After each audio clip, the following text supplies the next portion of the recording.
first things first, how was I able to afford this?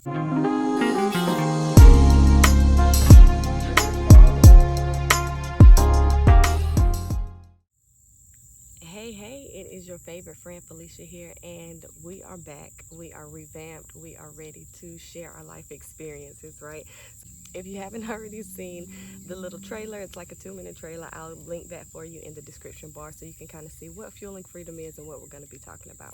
So I took a poll on my Instagram and my TikTok stories, and the response was overwhelming. The first video I wanted to put out, I was like, nah, that ain't what the people want to hear. So that brought us to our first video on the channel. So I came out to a park. I am chilling, bathing in the sun a little bit. I got my handy dandy iPad with all of my notes so I don't miss anything, and we're gonna dive right into it. So in case you never followed my story on TikTok, I quit my job December of 2021 because I was just over it. I have an old video on it. If you want an updated one, just let me know in the comments, but I'll link the old one to when I actually quit my job.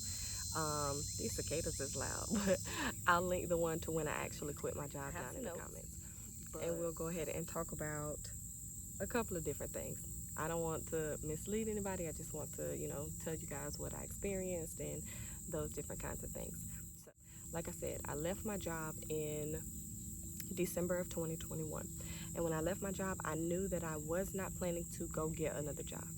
I was purposeful, and I knew that when I left that job, I was stepping out on faith, and I wasn't doing anything for an extended period of time because I needed to reset. So how was I able to do that? First thing, I already had a savings account. So I already had about 2 to 3 months worth of my current expenses in my savings account. So I knew that was going to give me a little bit of time. Now, this was not something that I decided to do overnight, so I thought through it. I thought through all of my different options. I thought through the side hustles that I had, the skills that I had to make money, all of these different things. Ultimately, the second thing that helped me to be able to quit my job and live comfortably was I had a 401k. So I had been at my job for 5 years when I quit, and I had been contributing to that 401k ever since I was eligible. So I went ahead and decided to cash out. I was comfortable cashing out my retirement plans because, for one, I had only been investing in them for 5 years. So the thought process that I had, I fully believed that what I was about to do for myself was going to better me in the long run. So I am still confident that the money that I took out of those investments that I had to be able to live off of now is going to come back to me 100-fold. So since I had the belief and the knowing that I'm doing this specifically to better myself, and this is not an end, this is not a drop-off point for me, this is something that I need to do to kind of readjust the way things are going in my life. Since I knew that, I was comfortable doing that. Again, I'm not a financial advisor. These things may not work for you depending on where you are in life. It's something that you would have to evaluate, which we'll get into after a while. Or going ahead and doing what I needed to do for myself now, and then teaching myself how to get it again, basically. So those are the two main things. Now, God did end up blessing me because where I just thought I was going to get my 401k, I also had a pension plan at my job. I did not realize at the time that I was fully vested in that pension plan, but I was. So that basically doubled the income that I was going to cash out because I had been at at my job for the same amount of time I had been contributing to that 401k. So there were about the same amounts of money in both of them. So that pretty much doubled what I was able to do. Now, on top of those two things, I created a budget. So I sat down, I looked at all of my expenses, I had hard conversations with myself. What was I willing to give up? What was I willing to change in my lifestyle?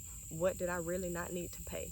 Because I'm not going to lie to you, I did sacrifice some points on my credit score to be able to do this for me mentally. Because again, I have the understanding of credit to where I have the skills to be able to rebuild that. So I knew I was just going to have to deal with some of those things. And that worked for me. That may not work for everyone, but that was an area of my life where I was like, you know what? I already got a house, I already got a car. Like, I can sacrifice some of these points for a second to kind of get myself back together. So that was a decision that I made. Now, since I had the additional money from the pension, I was still able to live my life fairly comfortably. I did still cut back on a few things, but not as many as I would have, obviously, had I not had those additional funds, right?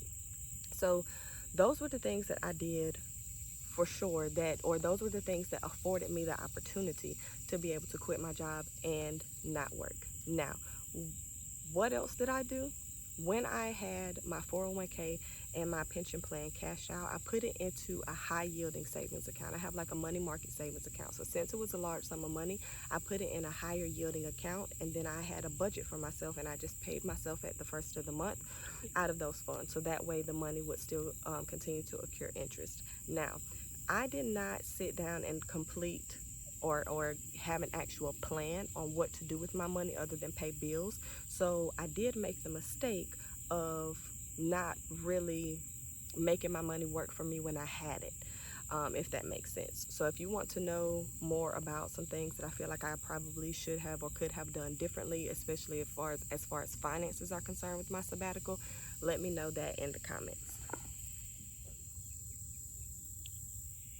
If you are still watching up until this point, I'm so glad that you're here. You might as well like, comment, and subscribe, because listen, I am going to be dropping gems about my life experiences, and I can't wait to hopefully influence something with you. I want you guys to be as free as I am right now, right in the present day, not having already achieved all of my goals yet. I am just excited about life. I'm excited about the potential that I have in life, and I want to be able to share how I got to this point with you guys. So if that's something that you need right now, go ahead, comment, like, subscribe. Specifically comment in the comments and let me know getting free. Just put getting free in the comments, okay? So I know that you're still here, you're still watching. Let's move on. So knowing that I cashed out all of my retirement funds, knowing that I had a savings account, knowing that I put a budget in place, okay, cool.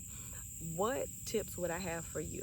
If you're wanting to go on a sabbatical, you're wanting to quit your job, whatever the case may be, and you want to know how you can do that, first of all, you're going to have to start with understanding what's your purpose behind it.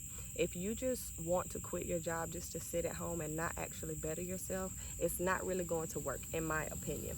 You have to do this. This is something that you have to put thought into, and this is something that you have to know that you're sacrificing for the betterment of yourself. Because if you're sacrificing it, but you're not actually doing anything to move you forward once it's over, then it's not really benefiting you, and you're basically just going to waste your money, probably waste your time. And to be honest with you, I did that the first 2 months that I was off. I ain't even gonna lie to you. So I need you to start with really evaluating what you want out of life, what it is that you're trying to do, what are you going to be doing with your time if you're not working. I would suggest that you go ahead and map all of those things out. Go ahead and look at all of your finances. Be real with yourself and have the hard conversations. Ask yourself, can you afford not to pay this? Can you afford to turn this off? Can you afford, to get a lower payment or whatever the case may be on something else? What you want to do is try to have those hard conversations with yourself, so nothing surprises you when it's time for you to actually quit your job, get home, and now you got potentially all of this money, or you have these ways of making money, but you still don't have the mental capacity to really handle your time. I would also suggest that you not just look at what's accessible to you right now, look at what you have to make things accessible to you. What do I mean by that? What I mean by that is basically have a backup plan, okay? So for me, I knew there were a couple of different things. For one, I knew the skill sets that I had, that I didn't necessarily want to use in those capacities, but I knew I had had success with them in the past. So for instance, I'm a ghostwriter. I've ghostwritten a number of books for people, and I've made a decent amount of money doing it. I just don't prefer to do it. But I knew that was a skill that I had, and I knew that if it came down to it, I would be able to use it. I also knew that I had a certain amount of education and certain qualifications that would automatically guarantee me certain jobs based on just the job pool that's available in my area. So to be honest with you, I knew that there's a teacher shortage in my area. So if push came to shove and I absolutely needed money and I needed to go back into the workforce and things didn't quite work out, I knew that I could go be a teacher and reevaluate things. So you want to have a purpose, not just your top purpose. So my initial purpose was my mental health was being drained. I needed to leave the job. But underneath that, my purpose was leaving the job with the intent to better myself, with the intent to open doors of opportunity, with the intent to get myself where I needed to be. You see what I'm saying? So you have to look at why you want to do it right now, but also why would you be doing it for such a long period of time? Because see, I'm not talking about leaving my job to go get another job in a couple of months. I'm talking about leaving my job and staying intentionally unemployed for a long period of time. And mind you, I didn't utilize any types of benefits. I just didn't want to do that. But that is something that you could potentially look into if that's something you feel like you need. For me, I knew that it was important for me to do it all on my own. I made a plan and found what was feasible for me based on what I had access to, so that I didn't have to bother anyone else around me. So even in my backup plan, I knew I had the skill of writing and already having had a history of ghostwriting for people. And I also knew that I had the qualifications to become a teacher if I needed to. So I hope a lot of these tips have helped. If you have any additional questions, please let me know in the comments. I am super excited to be back with you guys, creating content and just sharing my journey. I'm also excited to actually see how this journey progresses. I actually can't wait. So if you guys have enjoyed this, please make sure that you like, comment, and subscribe. Make sure you turn on your notification bell so you do not miss the next upload. Listen, the way these polls be spicy out here, I'm trying to roll out content.